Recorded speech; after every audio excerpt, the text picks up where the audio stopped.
Gir mənim halım xoş olanda, sənin yanın boş olanda, gözlərində yaş olanda gəlib silsəm unudarsan. İllər sonra sənə dönsəm, tərk edilmiş biri görsəm, heç kəsin də yoxdur bilsəm, çox üzülsəm unudarsan. Məhv etsən də gənc çağımı,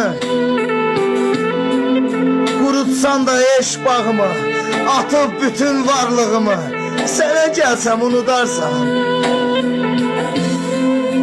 Nələr çəkdim yolunda mən, olmadım ki solunda mən. Bir gün sənin qolunda mən, gəlib ölsəm unudarsan. Bir gün sənin qolunda mən, gəlib ölsəm unudarsan.